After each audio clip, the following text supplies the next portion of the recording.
نحمده ونصلي على رسوله الكريم اما بعد فاعوذ بالله من الشيطان الرجيم بسم الله الرحمن الرحيم رب اشرح لي صدري ويسر لي امري واحلل عقدة من لساني يفقهوا قولي. توبہ کے بارے میں سلف کے اقوال. سلف کہتے ہیں پریویس پائس پریڈیسیسرز کو، جو پچھلے دور میں گزرے نیک لوگ، علماء وغیرہ. علماء سلف کی کچھ خوبصورت عبارتیں ہیں، تحریریں ہیں اور روشنیاں ہیں خوشبودار، جو توبہ کے عظیم مقام کو بتاتی ہیں کہ توبہ کتنی بڑی چیز ہے. وہ اقوال یا وہ عبارتیں ابھارتی ہیں ان راستوں پر چلنے کے لیے، یعنی توبہ کے راستے پہ چلنے کے لیے. اور ان اقوال میں سے ہیں نمبر 1 عمر بن خطاب رضی اللہ عنہ کا قول، بیٹھو توبہ کرنے والوں کے ساتھ، کیونکہ وہ لوگوں میں سب سے زیادہ نرم دل ہوتے ہیں. یعنی گناہ کرنے کے بعد، غلطی کرنے کے بعد جب انہیں شرمندگی ہوتی ہے اور حسرت ہوتی ہے اور ان کو تکلیف ہوتی ہے تو ان کے دل ٹوٹے ہوئے ہوتے ہیں. وہ ٹوٹنا کس طرح؟ ایک تو دل اس لیے ٹوٹتا ہے کہ جو گناہ کا کام وہ کر رہے تھے اس میں انہیں مزہ آ رہا تھا، کسی چیز کے ساتھ وہ اٹیچڈ تھے تو انہوں نے اس چیز کو چھوڑ دیا. تو کسی بھی چیز کی جدائی، چاہے وہ اچھی ہو یا بری ہو، وہ دل پہ بڑی گراں ہوتی ہے. مثلا کسی نے اپنا حرام ریلیشن شپ چھوڑ دیا اللہ سے ڈر کے کہ نہیں، میرے رب کو پسند نہیں، میں یہ غلط کام نہیں کروں گا. اب اس سے ڈیٹیچ ہونا بہت تکلیف دہ مرحلہ ہوتا ہے. وہ ڈیٹیچ ہو گیا، پھر اب وہ غلط کام تو چھوڑ دیا، لیکن اب اگلا مرحلہ کیا ہے کہ دل پہ جو شرمندگی ہے، جو ندامت ہے اور جو اللہ کا ڈر اور خوف ہے، اس نے اور بھی دل کو نرم کر دیا، توڑ دیا. تو وہ ٹوٹا ہوا دل اور اچھی طرح کرش ہوا اس سارے پروسیس میں. لہذا جو شخص سچی توبہ کرتا ہے، اپنے گناہوں پہ شرمندہ ہوتا ہے، اس کا دل بہت نرم ہوتا ہے. تو عمر بن خطاب کہتے ہیں کہ ایسے لوگوں کے پاس بیٹھو، کیونکہ ان کی باتیں پھر تمہارا دل بھی نرم کریں گی. تمہارے اندر بھی وہ احساس ہوگا کہ اگر اس نے توبہ کی ہے تو میں کیوں نہ کروں. ان کے دل لوگوں میں سے سب سے زیادہ نرم ہوتے ہیں، رقیق ہوتے ہیں. نمبر 2 علی بن ابی طالب رضی اللہ عنہ کا قول ہے، تعجب ہے، حیرت ہے اس کے لیے جو ہلاک ہو جائے حالانکہ اس کے پاس لائف سپورٹ ہے، نجات ہے، یعنی بچنے کا راستہ بھی ہے، پھر بھی وہ ہلاک ہو رہا ہے. یہ تو بڑی عجیب بات ہے. کہنے لگے وہ کیا ہے؟ توبہ اور استغفار. توبہ استغفار جو ہیں یہ انسان کو آخرت کی ہلاکت سے بچانے والی چیزیں. کوئی اگر توبہ استغفار نہیں کرتا اور گناہوں میں ڈوبتے ہوئے مر جاتا ہے تو اس نے تو اپنے آپ کو خود ہلاک کیا ہے، اپنا نقصان خود کیا ہے. تو آپ دیکھیے کہ اس سے انسان کو کتنی تسلی ہو جاتی ہے کہ ڈرنے کی ضرورت نہیں، خوف کھانے کی نہیں، کیونکہ ورنہ انسان اپنے گناہوں کی اثرات کی شرمندگی اور ندامت میں اس طرح گھلا مرا جاتا ہے کہ اس سے آئندہ اور بھی کوئی نیکی کا کام نہیں ہو پاتا، کیونکہ وہ ہر وقت ایک ڈپریشن میں ہے کہ میں تو بہت برا ہوں، میں بہت لو سیلف اسٹیم ہو جاتا، میں کچھ بھی نہیں کر سکتا، پتہ نہیں میرا کیا بنے گا، مجھے معافی ملے گی کہ نہیں، میں کبھی ٹھیک ہوں گا کہ نہیں، کبھی کچھ اچھا کروں کہ نہیں. یہ جو آپ جس پروسیس سے گزر رہے ہیں بذات خود اتنے تکلیف دہ پروسیس سے، یہ ہی نجات کا ذریعہ ہے، یہ آپ کی پیوریفیکیشن ہو رہی ہے. آپ دیکھیے کہ گولڈ کو کس طرح پیوریفائی کیا جاتا ہے، مٹی میں ڈال کے. تو جب انسان توبہ کرتا ہے تو وہ دراصل میں بھٹی میں پڑتا ہے کچھ عرصہ، اور پھر اس کے بعد وہ دوسرے راستے کی طرف چلتا ہے. تو ایسی صورت میں انسان کو اپنے آپ کو صرف شرمندگی اور ریگریٹ سے گھلانا نہیں چاہیے، بلکہ جب یہ احساس ہونے لگے فوراً توبہ کرنا شروع کر دے کہ اللہ میں تیری طرف لوٹتا ہوں، میں تیرے قریب ہونا چاہتا ہوں، تو مجھے معاف کر دے اور مجھ سے اچھے اچھے کام کروا لے. اور جب انسان کو اچھے کاموں کا موقع مل جائے تو سمجھے اس کی توبہ قبول ہو گئی. یعنی توبہ کی قبولیت کی علامت کیا ہے کہ آپ اپنے پاسٹ سے ڈیٹیچ ہو گئے، الگ ہو گئے، غلط کام چھوڑ دیے، اور اب آپ کیا کر رہے ہیں؟ اچھے کاموں کے لیے آپ نے راستہ اختیار کر لیا. اب آپ نیکی کے راستے پہ چل پڑے. جب آپ نیکی کے راستے پہ چل پڑے تو بس پھر آپ سمجھیں کہ آپ نجات کے راستے پہ آ گئے ہیں، آپ بچ گئے ہیں، اور اب آپ اللہ کے قریب پہنچ جائیں گے انشاءاللہ. نمبر 3 احمد بن عاصم انطاکی کا قول ہے، انطاکیہ ایک جگہ ہے ترکی میں، تو وہاں کے رہنے والے ہیں یہ ٹھنڈی غنیمت ہے، یعنی یہ تو بہت ہی قیمتی چیز ہے. جس نے اصلاح کر دی اس کی جو باقی ہے، یعنی باقی زندگی کو ٹھیک کر دیا اس توبہ نے، بخش دے گا تجھے ان معاملوں میں جو گزر چکے. یعنی توبہ کے ذریعے تمہاری پچھلی زندگی کی معافی ہو جائے گی اور اگلی زندگی کی اصلاح ہو جائے گی، اگلی زندگی مزید نیکیوں میں گزرنے لگے گی. نمبر 4، سعید بن مسیب کا کہنا ہے اللہ سبحانہ تعالی نے ایک آیت اتاری کہ بے شک وہ پلٹنے والوں کے لیے بہت غفور الرحیم ہے. یہ کس شخص کے بارے میں آیت اتری ہے؟ یہ وہ شخص ہے جو گناہ کرتا ہے، پھر توبہ کرتا ہے، پھر گناہ کر بیٹھتا ہے، پھر توبہ کرتا ہے. کیونکہ ہوتا یہ ہے کہ انسان بڑی مشکل سے گناہ کو چھوڑتا ہے اور اس سے باہر نکلتا ہے. اپنی پرانی عادتوں کو توڑنا چھوڑنا بہت مشکل کام ہے، بہت مشکل ہوتا ہے عادتیں بدلنا. تو اب ایک شخص اتنی تکلیف سے گزر کر اپنی ایک عادت اس نے بدلی اور وہ نیکی کے کام کرنے لگا، پھر کسی وقت ریلیپس ہو گیا اور کسی وقت پھر اسی رستے سے گزرا اور پھر پھسل گیا. اب اس کو پھر شرمندگی شروع ہوئی کہ میرا تو کوئی ارادہ نہیں تھا کہ میں یہ غلط کام دوبارہ کروں گا، اس کا خیال بھی مجھے کیوں آیا. یہ ایون وہ اپنے دل میں اس گناہ کی اگر لذت محسوس کرتا ہے تو اس پر بھی اس کو پریشانی ہوتی ہے کہ میں نے تو ایک غلط چیز چھوڑ دی. اسے کوئی بھی نشہ چھوڑ دیا، تب آپ دیکھیے کہ نشے کا ایک پلیزر ہوتا ہے، اس کو انسان صرف اگر امیجن بھی کر لے نا تو وہ پلیزر اس کو پھر ملنے لگتا ہے. تو ایسا شخص شیطان کے بہکاوے میں آ کے اگر پھر کبھی مینٹل پلیزر میں چلا جاتا ہے تو بھی اس کو شرمندگی ہوتی ہے. پھر وہ توبہ کرتا ہے، استغفر اللہ استغفر اللہ، مجھے تو اس بارے میں نہیں سوچنا، مجھے تو یہ کام نہیں کرنا، مجھے تو اس راستے پہ نہیں چلنا، میرا تو اس سے کوئی تعلق نہیں. تو اللہ سبحانہ تعالیٰ ایسے بار بار پلٹنے والے کو، یعنی وہ پھر کھچ گیا ادھر، پھر پلٹ رہا، پھر کھچ گیا. آپ دیکھیے کہ یہ جو شر اور خیر کی قوتیں ہوتی ہیں ان میں ہر وقت ایک جنگ لگی ہوئی ہوتی ہے، یعنی ایک ٹگ آف وار ہوتی ہے. شیطان آپ کو ادھر کھینچتا ہے، خیر آپ کو دوسری طرف کھینچتی ہے. آپ کے اندر خیر اور شر دونوں ہیں، کبھی شر غالب آنے لگتا ہے تو کبھی خیر غالب آ جاتا ہے. تو جب انسان کا خیر ذرا کمزور پڑتا ہے، شر غالب آنے لگتا ہے، تو انسان پھر بوجھ محسوس کرتا ہے، نیک انسان، اور پھر وہ کہتا ہے نہیں مجھے نہیں ہے ایسا کرنا.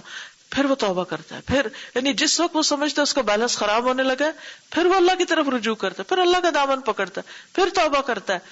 تو اللہ تعالیٰ کو یہ کوشش بڑی پسند ہے، اللہ تعالیٰ اس کوشش پر بھی بخش دیتا ہے. یہ اواب شخص ہوتا ہے جو اپنے آپ کو پل کرتا رہتا ہے اور نیکی کے راستے پر چلتا ہے. ایک شخص جس کو بچپن سے اچھی عادتیں ہیں، جس کو اچھا ماحول مل گیا، جس کے لیے کچھ مشکل نہیں، جس کو ساتھی ہیں بہت سے سپورٹ کرنے والے، گھر باہر سے اس کی مدد ہے کہ وہ اس کو نیکی کے راستے پہ چلنے کے لیے ایک ماحول دیتے ہیں، اس کے لیے نیکی کے اوپر چلنا اتنا مشکل نہیں. لیکن ایک وہ شخص ہے جو بالکل ایک اپوزٹ ماحول میں رہتا ہے اور ہر وقت اس کو شر کی طرف کھینچنے والے بہت ہیں، اور پھر وہ اسٹرگل کر کے نیکی کے راستے پہ چلتا ہے. تو یہ بار بار پھسل کے اٹھنے والا جو ہے اور اللہ کی طرف پھر چل پڑنے والا، یہ اللہ کو بڑا پسند ہے. اسی اسٹرگل میں، اسی بھاگ دوڑ میں اگر انسان کی موت آ جاتی ہے تو اللہ تعالیٰ بخش دے گا. نمبر 5، حسن بصری کا قول ہے خالص توبہ کیا ہوتی ہے؟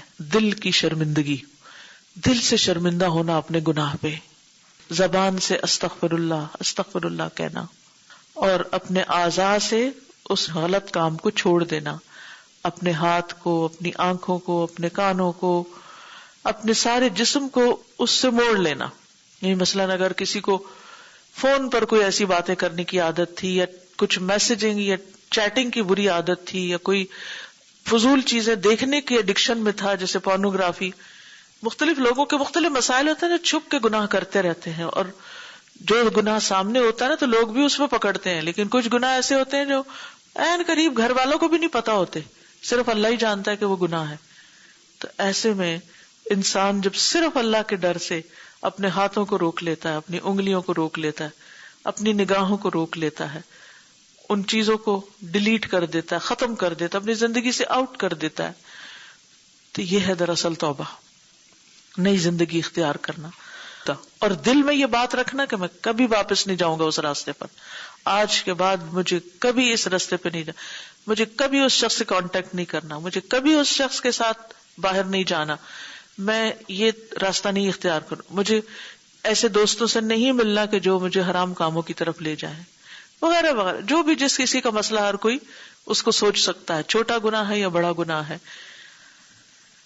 نمبر 6, فضیل بن عیاض کا قول ہے, ہر غم فنا ہونے والا ہے توبہ کرنے والے کے غم کی طرف. یعنی توبہ کرنے والے کے اندر جو غم ہوتا ہے, جو ریگریٹس ہوتی ہیں, جو شرمندگی ہوتی ہے, جو تکلیف ہوتی ہے, جو ڈپریشن ہوتا ہے, جو پریشانی ہوتی ہے, اس کے مقابلے میں کوئی غم ہی نہیں ہوتا. باقی سارے غم چھوٹے ہیں اس غم کے مقابلے میں, کیونکہ اس میں انسان کی حالت غیر ہوتی ہے. ربیع بن خثیم کہتے ہیں, کیا تم جانتے ہو کہ بیماری اور دوا اور شفا کیا ہوتی ہے؟ کہنے لگے نہیں, ہمیں نہیں معلوم. قال الداء الذنوب, کہا کہ بیماری تو گناہ ہے, اور دوا استغفار کرنا, اور شفا کہ تم توبہ کر لو پھر تم کبھی واپس نہ لوٹو. یعنی گناہ بیماری ہے, استغفار دوا ہے, اور توبہ شفا ہے. نمبر 8, طلق بن حبیب کا قول ہے, بے شک اللہ کے حقوق زیادہ بڑے ہیں اس سے کہ بندہ ان کو قائم کر سکے, تو وہ صبح کرتے ہیں توبہ کرتے ہوئے, اور شام کرتے ہیں توبہ کرتے ہوئے. یعنی ہم سب جانتے ہیں کہ اللہ کا حق ادا کرنا بہت مشکل کام ہے. تو جب ہم حق میں کوتاہی کر رہے ہیں تو پھر کیا ہے اس کی کمی, اس کوتاہی کا کیسے پورا کیا جائے گا؟ توبہ کے ذریعے. کہ انسان پھر صبح و شام توبہ کرے. ایسے میں انسان کو اپنی نیکی پہ کبھی غرور نہیں ہوگا پھر کہ میں بہت نیک ہوں, کیونکہ اس کو یہ احساس ہے کہ حق تو یہ کہ حق ادا نہ ہوا. نمبر 9, شقیق بلخی کا قول ہے, توبہ کی علامت کیا ہے؟ رونا اس پر جو گزر گیا, اور اس بات سے ڈرنا کہ گناہ ہمیں نہ پڑ جائیں, اور برے دوستوں کو چھوڑنا, اور نیک لوگوں کے ساتھ لگ جانا. ملازمت یعنی ملازمت اسی کا نام ہے نا کہ ساتھ ساتھ رہنا, ان کی کمپنی اختیار کرنا. تو توبہ کس طرح ہوتی ہے؟ علامتیں کیا ہے؟ جو توبہ کرتا ہے اس کی سمٹمز کیا ہے؟ نمبر 1, رونا دھونا. کس چیز پر؟ جو پیچھے گزر گیا. نمبر 2, اس بات کا خوف کہ پھر نہ کر بیٹھے, یہ ڈر لگا رہے کہ دوبارہ نہ پلٹ جاؤں. نمبر 3, بری کمپنی کو چھوڑ دینا, برے دوستوں کو چھوڑ دینا, یا اس جگہ کو چھوڑ دینا, اس کام کو چھوڑ دینا جہاں انسان اس مصیبت میں پڑتا ہے. اور یہ سب کچھ کس طرح پاسبل ہے؟ جب آپ اپنی کمپنی چینج کریں, نیک لوگوں کے ساتھ جڑ کے رہنا, چمٹ جانا. نمبر 10, ابو علی روزہ کہتے ہیں, یہ بات دھوکے میں سے ہے کہ تم برا کرو پھر تم سے اچھا کیا جائے, پھر تم چھوڑ دو توبہ کو یہ خیال کرتے ہوئے, اس وہم میں مبتلا ہو کر کہ چھوٹی موٹی غلطیوں میں تمہیں معافی دے دی جائے گی, یعنی تمہاری معافی ہو جائے گی چھوٹی چھوٹی سلپس میں اور پھسلنے میں اور غلطیوں میں. یہ تو چھوٹی سی چیز ہے, خیر ہے خیر ہے, کرتے کرتے ہوئے انسان وہ دور جا پڑتا ہے. آپ دیکھیے کہ جب قدم پھسلتا ہے, اور بعض اوقات پھسلنے سے آپ نے دیکھا گا کتنی شدید قسم کی انجریز ہوتی ہیں, تو آپ کا کیا خیال ہے کہ وہ بہت دور تک پھسل کے جاتے ہیں؟ تو ایسا ہوتا ہے بعض اوقات صرف چھوٹی سی سلپ بہت بڑی مصیبت کا سبب بن جاتی. ذرا سا آپ کا بیلنس ہی قائم نہیں رہتا اور گھٹنا ٹوسٹ ہو جاتا ہے, کئی دن آپ بستر پہ پڑ جاتے ہیں, کرچز پہ آ جاتے ہیں. تو بعض اوقات چھوٹی سی غلطی بھی انسان کو بہت دور تک خرابی میں لے جاتی ہے, اس لیے انسان کو پلٹتے رہنا چاہیے. تو اس دھوکے میں نہ پڑیں کہ ہم جو بھی کریں ہمارے ساتھ اچھا ہی ہوگا. نمبر 11, لقمان کا اپنے بیٹے سے کہنا, اے میرے بچے توبہ میں تاخیر نہ کرو کیونکہ موت تو اچانک آ جاتی ہے. توبہ میں دیر نہ کرو کیونکہ موت تو کسی بھی وقت آ سکتی ہے. نمبر 12, ابو بکر الواسطی کا قول ہے, آہستگی ہر چیز میں اچھی ہے سوائے 3 چیزوں کے. ٹیک یور ٹائم جیسے ہم کہتے ہیں نا.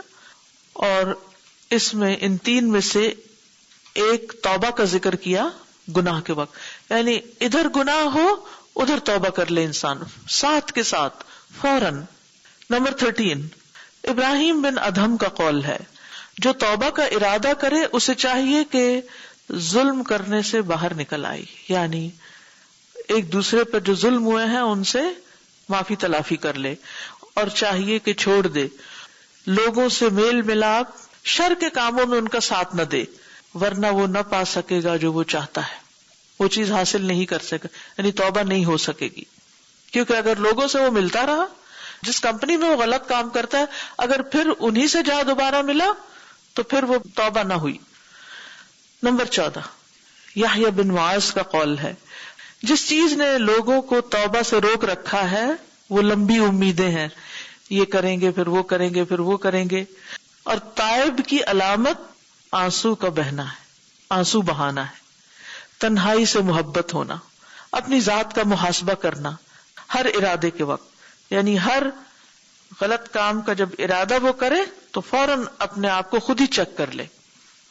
اور حقیقت یہی ہے کہ انسان اس وقت تک صحیح توبہ نہیں کر سکتا جب تک خود اپنے آپ پہ چیک نہ رکھے. کوئی کسی کو کتنا پکڑ سکتا ہے اگر کوئی گرنا ہی چاہ رہا ہے. سبحانک اللہم و بحمدک اشہد ان لا الہ الا انت استغفرک و اتوب الیک. السلام علیکم و رحمۃ اللہ وبرکاتہ.